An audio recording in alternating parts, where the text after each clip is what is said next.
What's up, everybody? Welcome back to the Game Show. My name's AJ Gills. How y'all doing? We are back once more with the weekly show, episode 142, I believe. I know. I should have had this video up earlier this morning. I shouldn't be recording it now. If you follow me on Twitter, I said that was my goal. But last night when I got home from work, I just wasn't feeling it. I didn't feel that. I feel like I'd sit down and I'd just be going through the motions.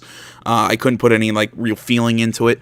So I went to sleep and just I was out of it for I guess over 10 hours or so, which I guess is great because it gives me plenty of energy tonight to eat hot wings and drink beer and watch the Super Bowl. Go Pats! Yeah, I know I'm a Patriots fan. Any of you who follow football, shower me with your hatred. Son of a bitch. No, I am sorry for the slow uploads, for the show not being on time. Although this show's rarely on time in my opinion. But for this show that I've been pushing it back a lot for the past few weeks, I really haven't been doing any writing over on the website. There are reasons for that, things that I won't go into detail here. They're in real life stuff. I'm not telling you guys this because I'm not looking for sympathy or anything. I'm trying to let you know that I'm really working through some shit right now. I'm having some problems with my university, and stuff like that. My student employment, actual stuff in my job. There's a whole bunch of real life shit that is really frustrating me and that's really setting off. I have stress and anxiety issues and all this. Again, I feel like I'm playing the poor me game, and I'm really not trying to do that. I'm just trying to I'm trying to let you guys know I'm really trying to fight through this crap because I love doing this channel because, I sit here and, I'm upbeat, at least most of the time, and I'm sure people would say, what does he mean? He's having problems. But yeah, it's just because this place is somewhere that I go and can kind of get out of the real world and just talk about games and have fun and all that. That's kind of why my recording has been so slow lately, is just I've been so down and just everything's been, just weighing on me that I couldn't get into that kind of happy mood to sit and entertain you guys while also, having fun myself. So that's just a little look at what's been going on recently. It's like I said, it's not that I'm being lazy. It's not that this, that, the other thing. It's just I'm having trouble getting into a headspace where I can do this stuff. I don't need a break or anything. We'll still be seeing content. But yeah, it's just been. I'll finish this rant. Sorry, and we'll get into things. Yeah, it's just there's just been a lot of shit going on in my personal life. So that's my not excuse, but that's my explanation at least. I'm really gonna try and get back into a schedule. So now that I've finished my little self-pity party, if you're new to this show and you've just made it through that, basically what we do, we sit here, we read articles from around the web that I found pertaining to video game news. I'll give my opinions on them, we'll read them, go through the news. Always know that whenever I'm talking outside of the article, I'm giving my opinion, and which is it's always possible that I'm wrong. I'd argue it's more than likely that I'm wrong because my predictions never work out. I.e. the Nintendo Switch. I honestly thought it was going to bomb. But yeah, so down in the description there is a timestamp. There are timestamps for when every article is hit, along with links to all the articles. You can always send me links to articles that you think I might have missed or might find interesting, yada yada. You can send me links in the comments or send me links over any of the social media that's also in the description. I think that's all of the general pre-show stuff. Other than that, yeah, this is probably going to be a short show because we've got one and a half big topics. Mostly we're going to be sitting here talking about this as the title of the video says. But in all honesty, I think as we move in later in the show, they're just smaller topics that I just kind of wanted to talk about and just have some fun with. So to really just start this week off, Xbox to be as big at E3 as we've ever been in Sony's absence. Article Colin Stevens, IGN. So right off the start, as big as you've been, what the hell are you talking about? All right, let's see. I'll get into it in a little. We'll get a little bit, and then I'll get into exactly how I feel about what Xbox has been doing at E3 recently, or Microsoft, whatever. In recent podcasts, Xbox head Phil Spencer spoke about the company's intentions at E3 2019 in the wake of Sony's absence, saying Microsoft will be, quote, be as big as we've ever been, end quote. In episode 633 of the Major Nelson podcast via Digital Trends, Spencer says, and I quote, "This is going to be a fun E3 for us. There was some news about E3 in the fall, referring to Sony foregoing E3 2019. We had a discussion internally. Should we go big? Should we save money? We decided no, we're going to do our thing and we're going to go and be as big at E3 as we've ever been, and I love that opportunity," end quote. Look, in all honesty, it's just the last few years, I think Xbox's E3 conferences have been getting progressively worse. I'm trying to remember last year's, in trying to remember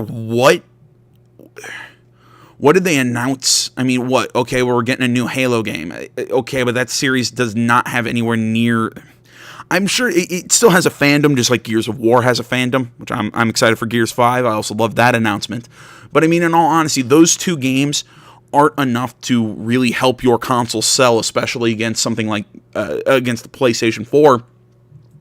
Which, I mean, what? This year alone, what are the exclusives? I mean, we've got Days Gone, Ghost of Tsushima, I guess The Last of Us Part 2? I mean, at least those three big anticipated titles. I mean, we also got Death Stranding in the mix. I mean, what else? I mean, and hell, we still got last year's exclusives between Detroit, Spider-Man, God of War.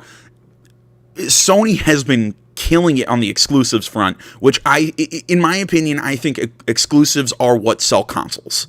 Because look, I was reading an article, I want to say it was on GameSpot, where there was like, oh, this is going to be a big year for Xbox. And, you know, they were listing all these games, and I looked at that and went, okay, 90% of these are cross-platform. I'll play them on PlayStation because I like the controller better. I like the UI on the PlayStation better. I think the PlayStation's just easier to use. Yeah, I'm going to play them on my PlayStation. Why would I play them on my Xbox? That's my whole thing with all of this. Yeah, I'm going to play it on PlayStation. I mean, other than Gears 5 and maybe Ori 2, but I need to still play Ori 1 first, and to bring in the hate on me saying I'm not playing Ori. Let's see here. As for what we can expect from Xbox during E3 2019, Spencer says, and I quote, "I'm looking forward to this year. I think we're still going through some of the internal discussions about how much long-term versus how much near-term do we talk about. The content that we have will be great. We'll talk about our future," end quote. They go on to discuss hardware, but don't talk concertedly about the next generation console.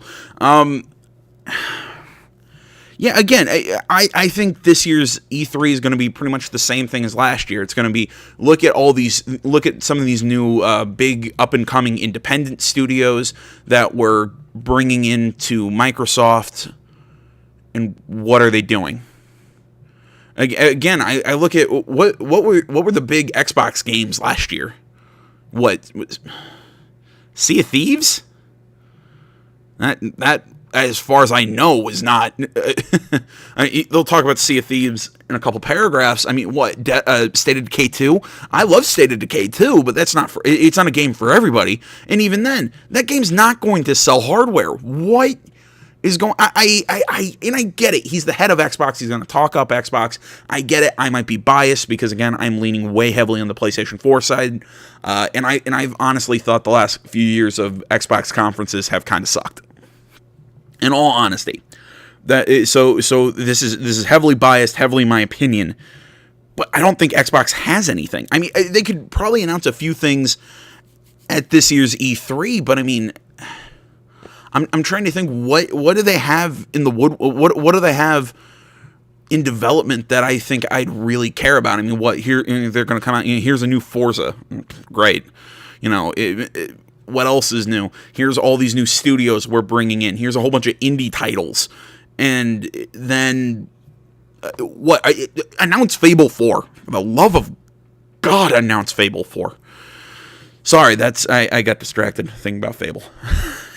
But no, again, I think Fable 4 should have been announced last year if they really were working on it. Again, just either quash those rumors or admit you're working on it. That's my opinion on the Fable thing. But... yeah, long and short, as my rambling gets worse here, I think Xbox has just they've blown it the last couple of years, in my opinion. A summary of my rant. And again, this isn't anything new. I've been saying this stuff for months now. I think, during the Game Awards, I was getting mad at Phil Spencer. God damn. During the podcast, they also discussed that Microsoft's now large stable of first-party developers are up to and what these expansions mean for Microsoft. Spencer said, and I quote, the compatibility that we have now as a first-party organization, I do think it will continue to get bigger, but what we have right now is so different than the position we've been in the last 5 years, which is awesome. And I quote, I've seen what Ninja Theory is working on next and what their pipeline looks like. I saw what Playground's working on next. Please, dear God, be Fable 4.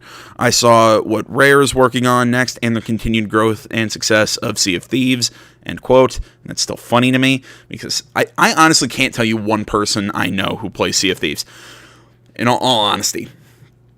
But no, again, I mean, other than if Playground's not working on Fable 4, which is, again, that's what the last time I saw any of the rumors, I've heard that Playground is probably the studio that would be working on Fable 4. If it's not Fable 4, I lose a lot of interest. I mean, and then what Ninja Theory's working on, okay, I get it. I love what Ninja Theory did with Hellblade. I mean, Senua's Sacrifice was a great game. But as far as I know about Ninja Theory, that was about the one game of theirs that I think garnered that much attention. And then Microsoft sucks them up. And I make that sound like I'm saying shitty things about Ninja Theory, and that's not what I'm trying to get at here. This is what Xbox has been doing for the last few years, and that is we're grabbing in all of these smaller independent studios, because really that's what Ninja Theory was. I think their development team during Hellblade was saying we're trying to make a AAA quality game with an indie development team, and it was I think it was $40 at launch. I don't think it was $60. And again, I think the game was great as far as performances go, action. Just I loved Senua's Sacrifice. But yeah, I mean, they're sucking in these smaller studios, and then I don't hear what the hell they're doing, or they're sucking in these smaller studios and they're still doing indie titles, or indie titles. I use quotes, but they're doing these small little games. I know so many people who love indie titles and tell me, oh, all you focus about is the big AAA stuff. And I sit and go, there's a small point about that. I find esoteric indie games sometimes kind of obnoxious. And yeah, I like my big AAA titles. I love my big action movies. I love, name a thing here. But again, I think that's... You've got to have those titles, though. You've got to be able to create that buzz and word of mouth to bring people to your console to then get people into the smaller titles. And I don't think they have the big stuff. I think they've got tons of little stuff. And they're thinking these smaller developers are going to grow larger. I get it. It's probably a plan on, like a long-term investment on these studios. But at the same time, you got to be able to compete against, or try to compete against Sony, because at this point it's kind of just like the big kid on the playground smacking the little kid on the playground right in the face. That's just, it sounds mean, but that's kind of where we're at.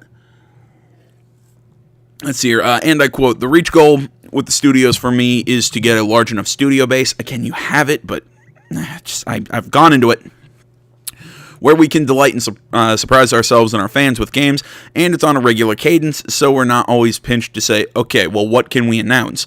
Now we can say, what do we have to announce, and which of these things do we actually want to announce, and what do we want to let sit and percolate a little longer? It's been a while since we were in that position with our internal studios, end quote. Okay, who knows? Maybe they'll prove me wrong and come out and announce a bunch of big stuff. Who knows?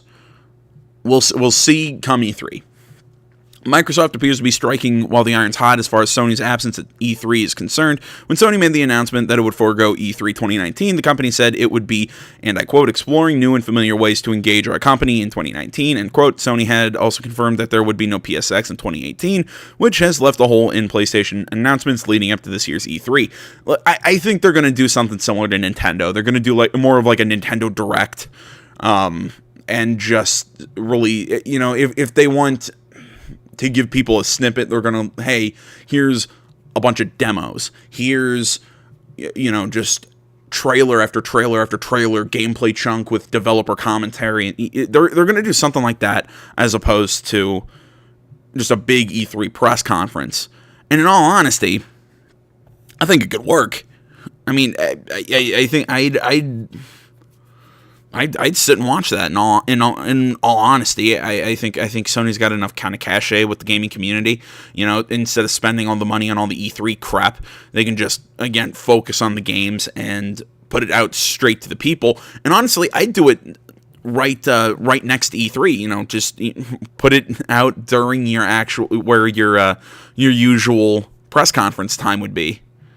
And that's how it works. That's what I could see Sony doing. Again, similar to what Nintendo does with the Nintendo Directs. That's what I see them doing.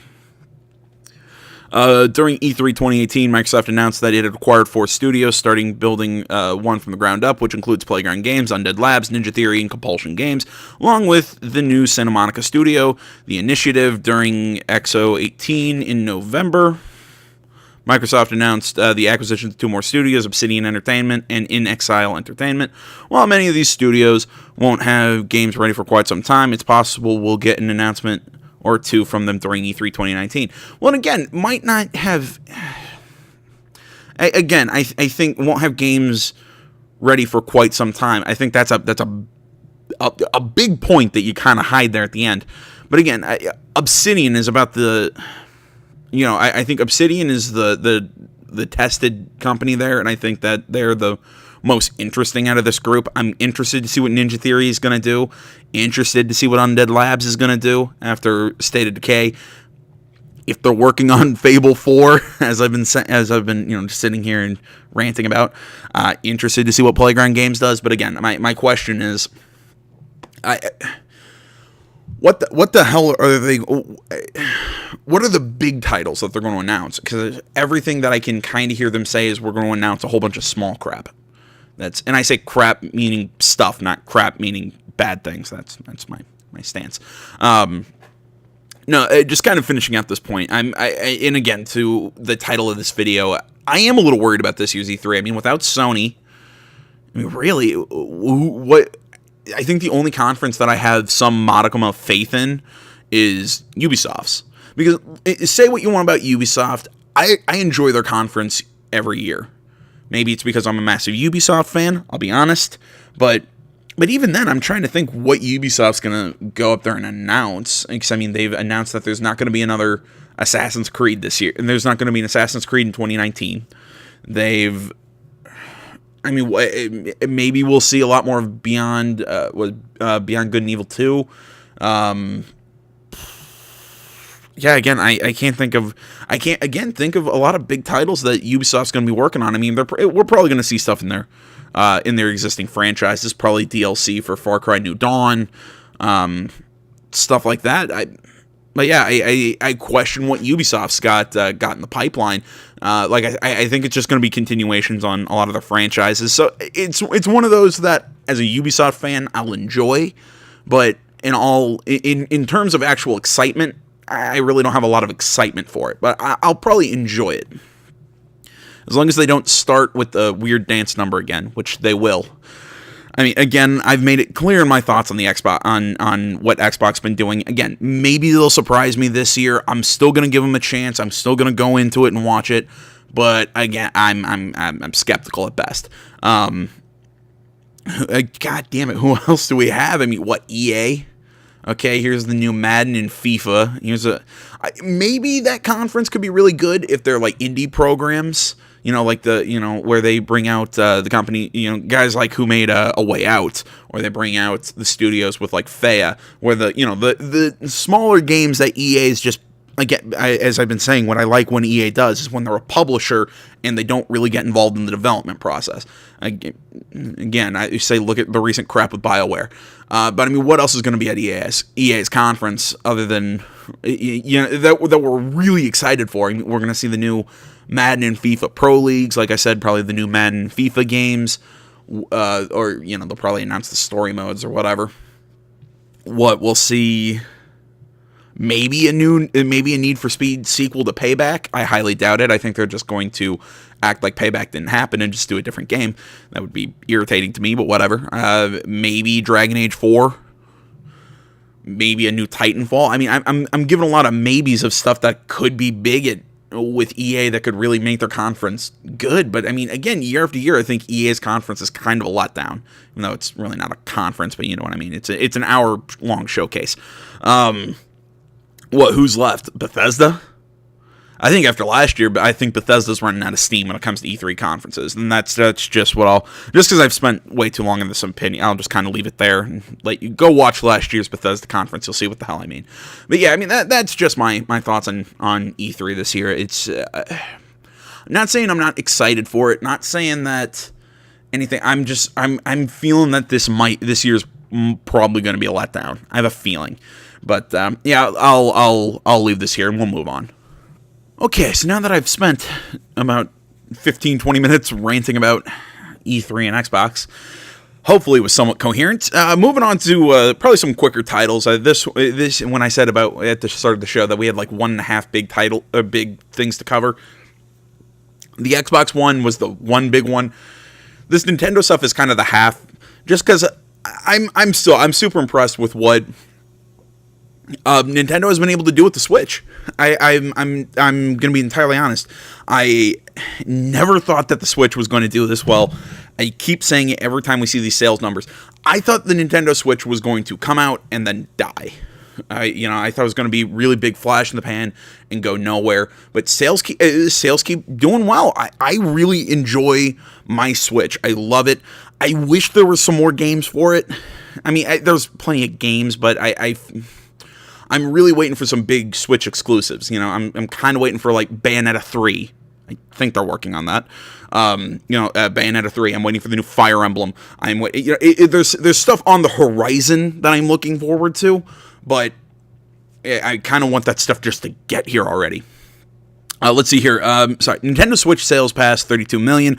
Article Adam Bankhurst, IGN. The Nintendo Switch is continuing its successful run as sales of Nintendo's latest consoles have surpassed 32 million units since its launch on March 3rd, 2017. Nintendo announced the news this morning and confirmed that as of December 31st, 2018, the Nintendo Switch sold 32.7 million units, and software sales of the console have reached 163.61 million units. The Switch sold 14.49 million units between April and December of 2018, and as of October, Nintendo confirmed the Switch was about 22 million units sold. These sales numbers helped the Switch become the best-selling console of 2018 and became the best-selling Nintendo console during a Thanksgiving weekend in the U.S. Again, I think it's a testament to what they've done with the Switch. And I'll go into that in a second. Another interesting fact, courtesy of, I can't pronounce that, is that when you compare the Switch to the other consoles in each of their first 36 months, the Switch is, and I quote, tracking above PlayStation 4 and in line with the Wii, although will likely not keep up with Wii next year, end quote. I think that's true.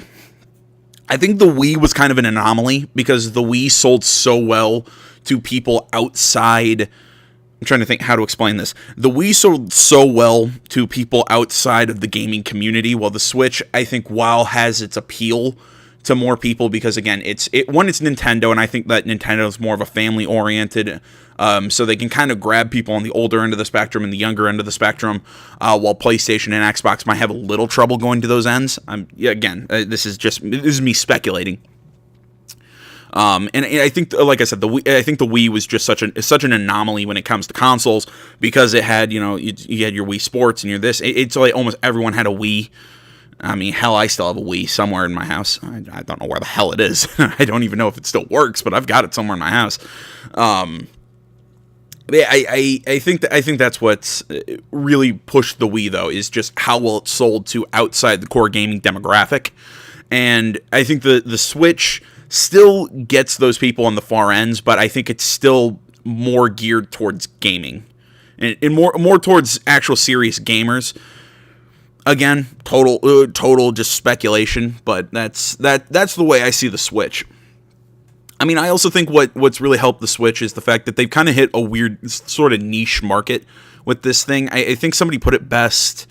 I can't remember which site I read this article on, but they said the Switch isn't a great home console, and it's not a great portable, but it falls somewhere in the middle, and it's great at what it does.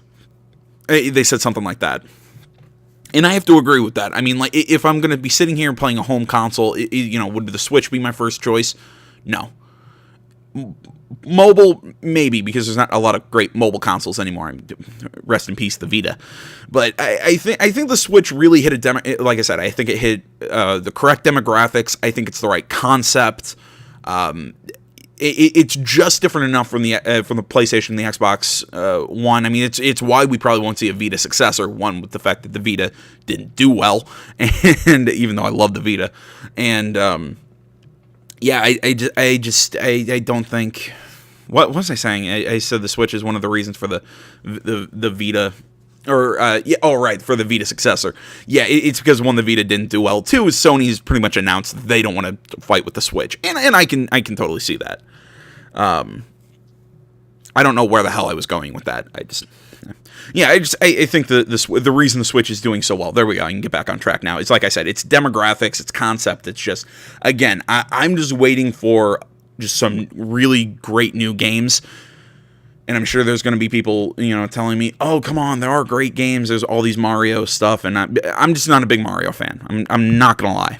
So that's just me. Sorry, I'll move on. The Nintendo 3DS, which launched in 2011, has sold 74.84 million units, has software sales of 375.97 million, while the Wii U, which launched in 2012, Jesus Christ, really? That launched in 2012? God, that seems so long ago. Sorry, has hardware sales of 13.56 million units and software sales of 102.69 units sold.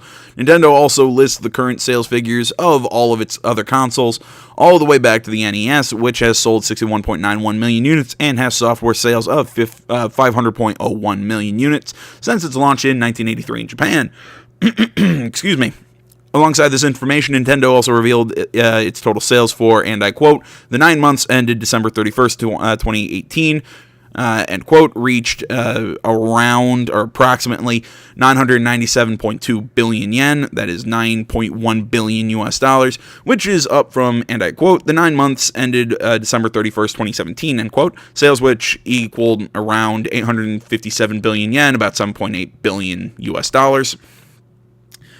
Sales figures for Nintendo's first-party titles released last year were given, including Super Mario Party, Pokemon Let's Go Pikachu, and Let's Go Eevee, and Super Smash Bros. Ultimate, sold 5.3 million, 10 million, and 12.08 million units, respectively. Super Smash Bros. Ultimate achieved numbers in a short time as it launched on December 7th. Since then, it became the best-selling game in December 2018 and sold over 3 million units in only 11 days. I think that's a testament to what I said about hitting those demographics. I mean, not saying that there's not a ton of Pokemon fans my age. I mean, I'm in my mid-20s. Not tons of people, my age who, the nostalgia thing for the Pokemon games, but I think that's a great grab for the younger generation. Again, Mario Party, I think, hits not only I know tons of gamers like hardcore gamers who love Mario Party. I know so many people who are casual gaming fans and people who really don't play games at all who loved playing Mario Party like when they went over to a friend's house. So I think all across the spectrum when it comes to gamers, or to, your love of gaming, Mario Party hits a demographic. Super Smash Bros. Has a super wide demographic. None of these things really hit me because, again, I'm just not I like Pokemon, but I'm waiting for, like, a true next Pokemon game, not necessarily the Let's Go games, most because it's also connected to Pokemon Go. I won't get into that. I've never liked Super Smash Bros. That much, and, again, Mario, not a big fan. So... But again, I totally see why this stuff has done well, and I'm probably hitting the same point. I'll move on. As for the Nintendo's forecast for 2019, it was originally aiming to hit 20 million Switch consoles sold by the end of the fiscal year, but reduced that projection to 17 million. Nintendo also confirmed that Mario Kart Tour, the mobile title originally scheduled for release by March 2019, has been delayed to summer 2019 in order to improve quality of the and I quote, in order to improve quality of the application and expand the content offerings after launch, end quote. Nintendo fans have a lot to look forward to in 2019 with the release of new Super Smash Bros. U Deluxe and the upcoming titles anticipated for this year, including Yoshi's Crafted World, Fire Emblem 3 Heroes, and Animal Crossing for the Nintendo Switch. See, I'd play an Animal Crossing on the Switch. I really never got into Animal Crossing. I want to try it now that I'm older and maybe can understand it. I'm actually really excited for the new Fire Emblem, just with everything I've seen. And Fire Emblem's always kind of interested me, but I've just never had a DS to play it. So I've really just never played a Fire Emblem game. So again, all these things, I'm excited for what the Switch is coming up. In all honesty. Oh right, this article's next. Kind of continuing on the Nintendo Switch stuff, I think this is a shorter article. Oh, well, no, not necessarily. It's not necessarily on the shorter side. Either way, another rumor suggests a smaller, portable-focused Nintendo Switch coming in 2019. I had a friend who... I was joking with a friend, and when I told him, yeah, they're making like a sportier Switch, and he's like, Jesus Christ, how much smaller can they make it? I'm like, I don't know, about the size of your iPhone.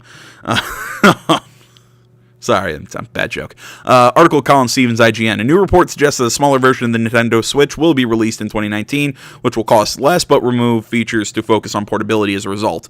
I can see this doing well, depending on who they're trying to sell it to. Yeah.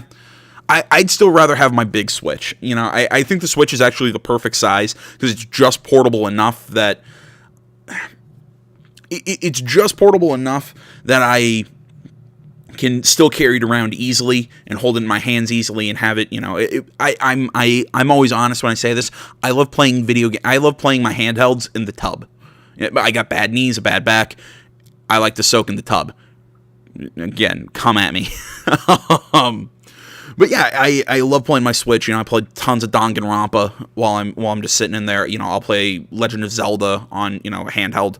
I think the Switch is a really great size for what it does, because I get a really great look at the screen and everything.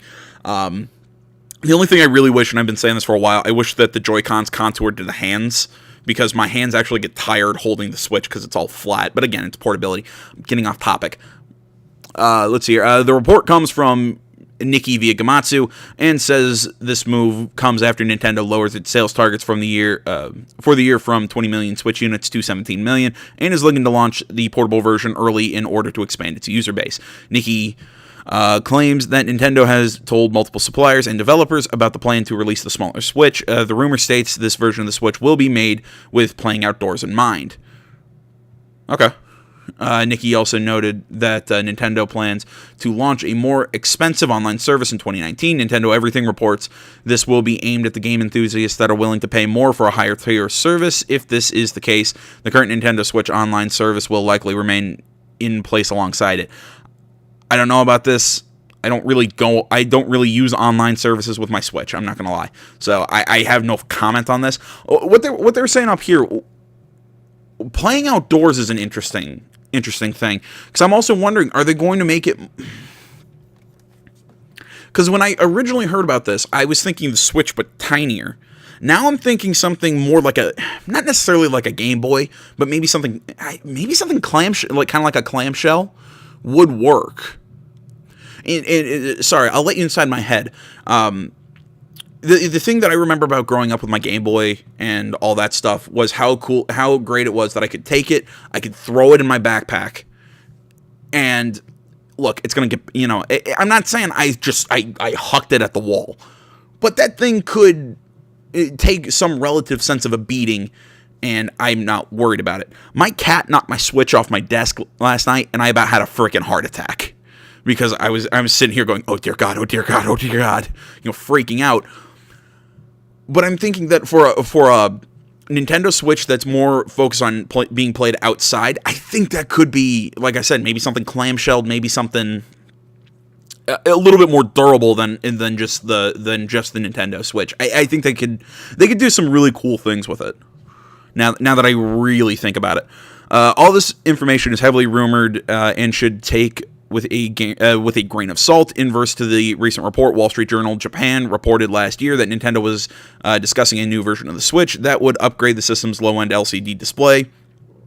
And could arrive in the second half of 2019. However, just last week, Nintendo's president Shuntaro Furukawa went on record saying that a price cut and successor to the Switch are not currently being considered.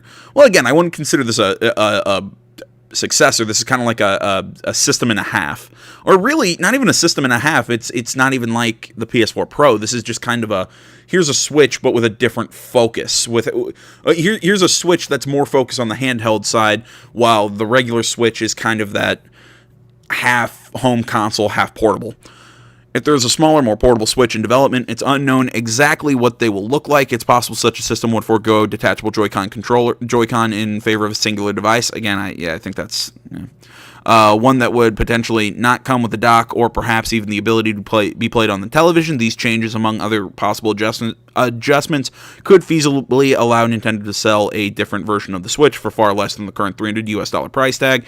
While that would go against the design philosophy of the Switch, Nintendo made a similar move when it released the 2DS, a 3D-less 3DS that was solid slate for that sold for less. And I think I knew people who actually had a 2DS more than they had a 3DS because they hated the 3D crap. Despite Nintendo adjusting sales projections, Switch has been selling very well, just recently passed 32 million units in total. Software sales for the console have been surpassed 163 million units as well, and Nintendo has released sales figures for many of its best-selling games. Switch deals can be hard to find, all that crap. My final thoughts on this. I'm interested to see what if this is true, what the design of this console will be. I mean, I don't think that they're going to take away being able to play it on a TV, the detachable Joy-Cons, because it's like they said, that kind of goes against the design and the concept of the Switch. But again, I expect it to be smaller. I'm thinking maybe they go with some sort of like kind of clamshell device, and when I say clamshell, that the actual like screen has some sort of protector that slides down onto it, that kind of like folds down and clips onto it, kind of like the Game Boy. What was it? Was it the SP? Can't remember exactly which one that was. I think it was. I'm talking about the Game Boy that came after the Game Boy Advanced. God damn it, I'm old. Sorry, I'm lost in my memories. It's such an old man thing to do.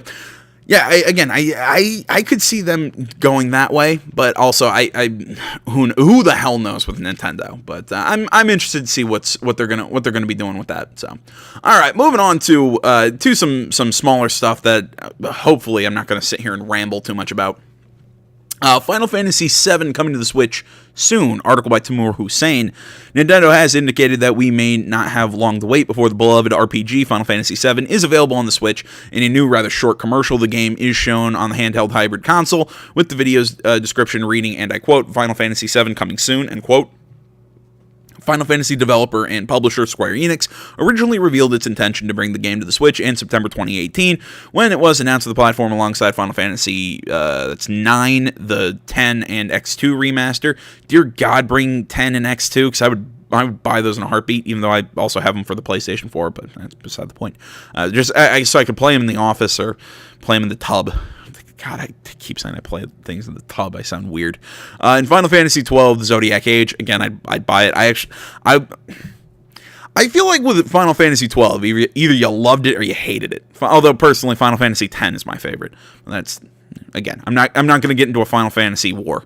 However, they only gave a vague 2019 release window. While coming soon doesn't exactly give us a specific release date, at least we know we won't be waiting until the end of the year. Square Enix previously confirmed that these versions of the Final Fantasy games will be based on recent ports, either to other consoles or PC. Obviously, this is not in development. Final Fantasy VII Remake. Final Fantasy VII was released for PC in 2013, with the game also available on the PlayStation 4 digitally, along with the Switch release. These games will will also be making the jump to Xbox One, which is a first for a number of them. Other Final Fantasy games on their way to the Switch include the compilation games World of Final Fantasy and an updated version of GameCube's title Crystal Chronicles.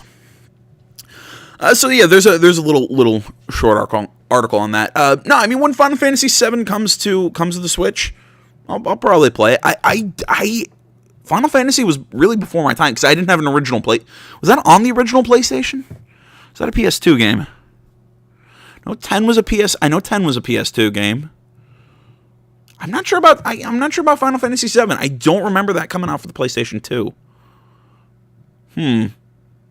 Yeah, either way, I never really, I wasn't getting into JRPGs, around the time Final Fantasy VII. Let's just put it that way. When Final Fantasy VII came out, I wasn't really getting into JRPGs, as much as I am now. So actually, I really want to play what some people call the best Final Fantasy game, is see Cloud and all that, see Sephiroth kill Aerith, and yeah, everybody cry, nerds.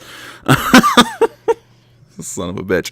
I can't remember Final Fantasy 9, but I've already said how much I love 10 and 10-2 and Final Fantasy 12. So yeah, I'm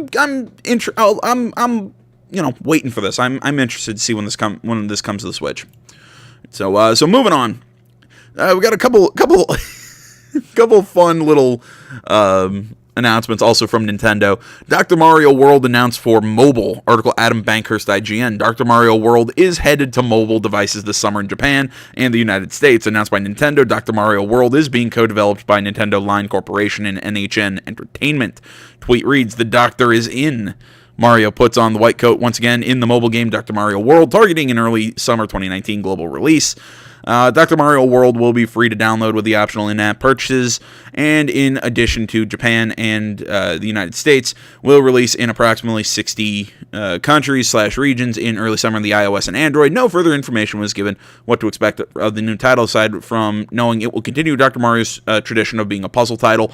Dr. Mario was originally released in the NES in 1990, and is a falling block game that takes players with destroying viruses by matching capsules of similar colors. Dr. Mario has also been a fighter in Super Smash Bros. Since Super Smash Bros. Melee, even though he was not part of Brawl. Dr. Mario World will join Nintendo's growing library of mobile titles that include Super Mario Run, Fire Emblem Heroes, Animal Crossing Pocket Camp, and the recently delayed Mario Kart Tour, which is the next article. Also, if you are inspired to play Dr. Mario in Super Smash Bros. Ultimate, blah, blah, blah, blah, blah. This actually excites me. And I know that's weird, but that's honestly because I played a lot of Dr. Mario. God, I cannot remember. I had one of the original Nintendos at my house. I think I had an NES, and I think my grandma had a SNES. So, when I was a kid, I could never bring my PlayStation or whatever when I went to my grandma's, so I always ended up playing her.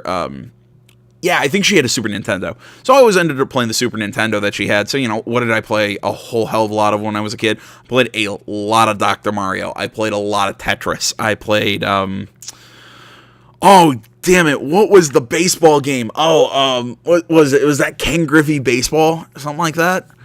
Oh, God, those bring me back to my childhood, man.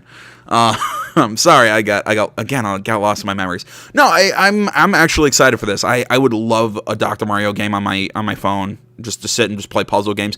I sit and play Sudoku on my phone too. I like that kind of stuff. I like puzzle games. So yeah, and that's actually weird of me to say, because I'm actually usually not a big puzzle game fan, but I like puzzle games like Dr. Mario, like Sudoku, stuff like that.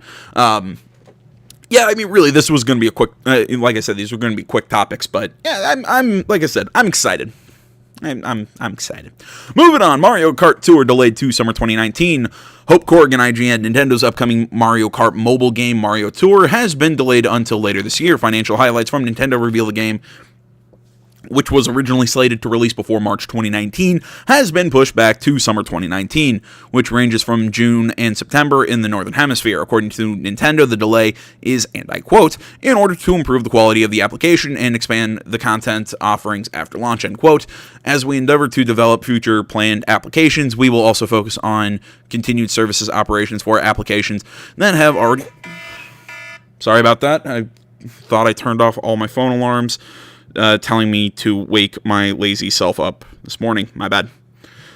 Almost made me jump out of my skin. Where were we? Already been released. Consumers can enjoy playing them for a long time. Nintendo statement adds Mario Kart Tour will eventually add to the Nintendo's current line of mobile, and pretty much the similar stuff to the Dr. Mario article. And again, you know what? I gotta say, I'm interested in this. Again, I loved I love Mario Kart on my N64. That was the last Mario Kart that I really got into.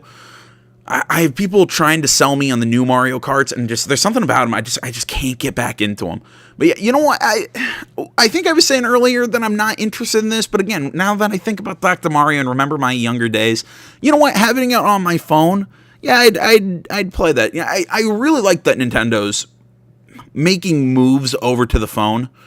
I think that's a really cool place for a lot of their games that I can kind of play on the go. Granted, I mean, I have my Switch, but I have my phone more often with me on the go than I have my Switch.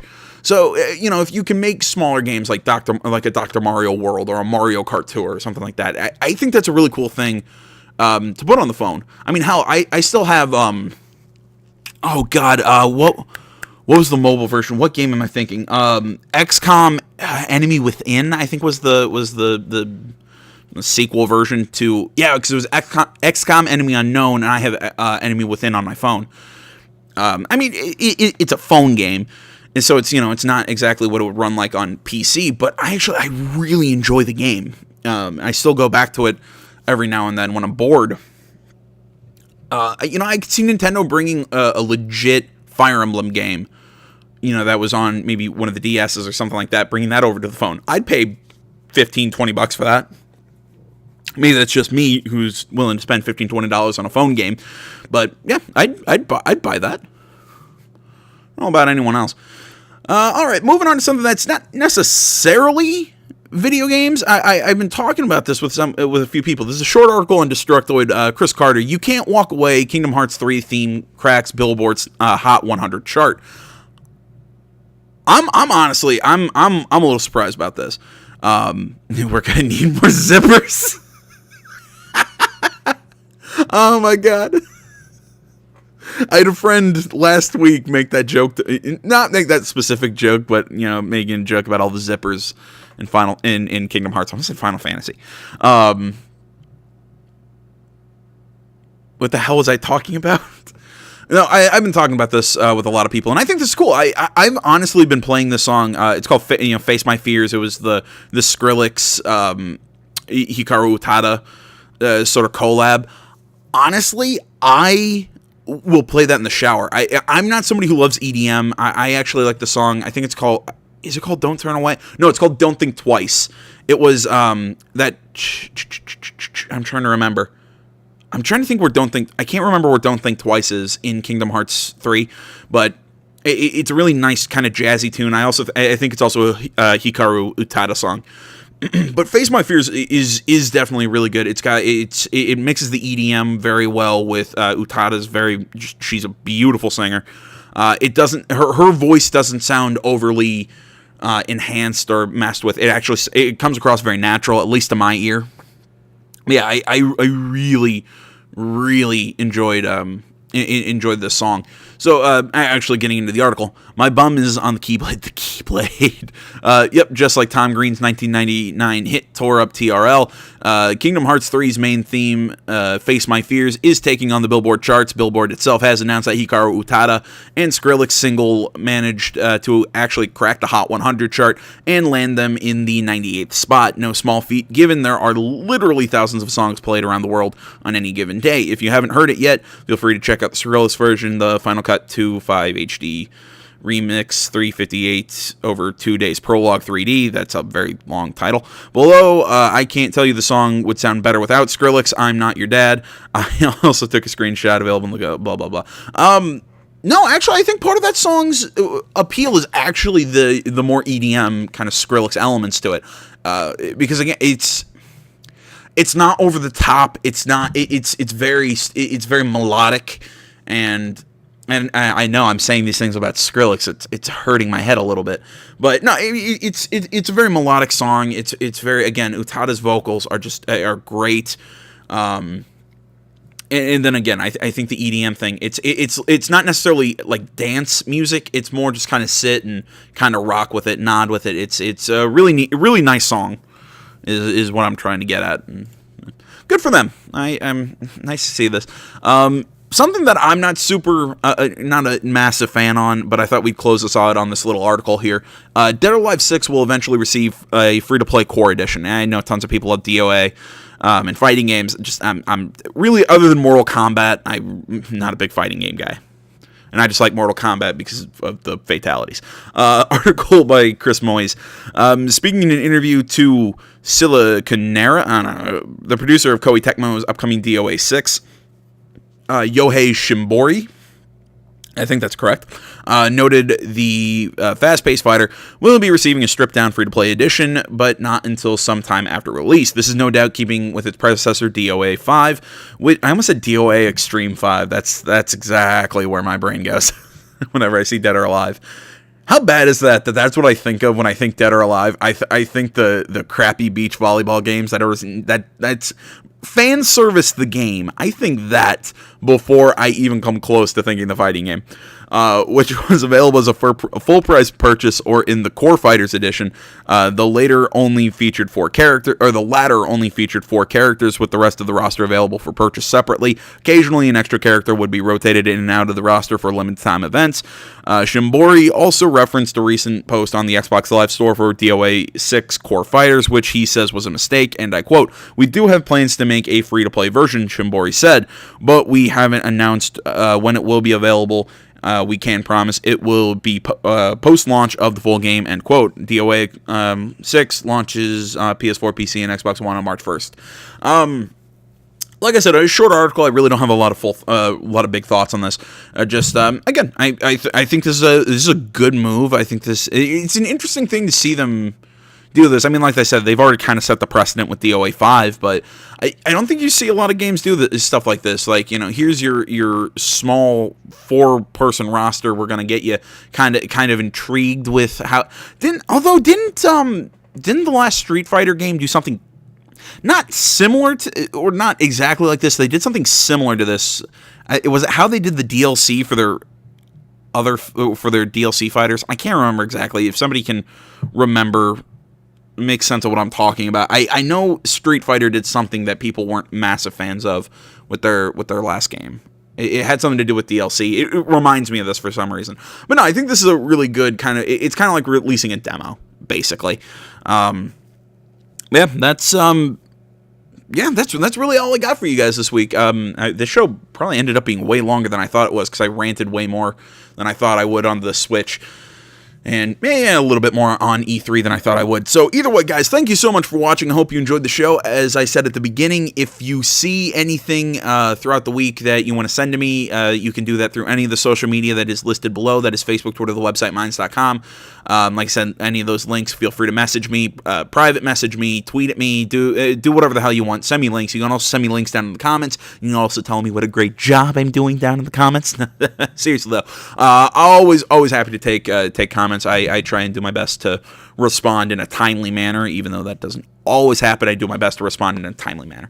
Other than that, guys, like, comment, you're not already, please subscribe to the channel. As I said, links to all the articles are down in the description. Go visit those sites. Again, I always say this, these are the guys who do the real journalism. I'm somebody who aggregates things and sits here and just kind of gives my opinions. So that's, I'm trying, go give them some clicks, because I love game media.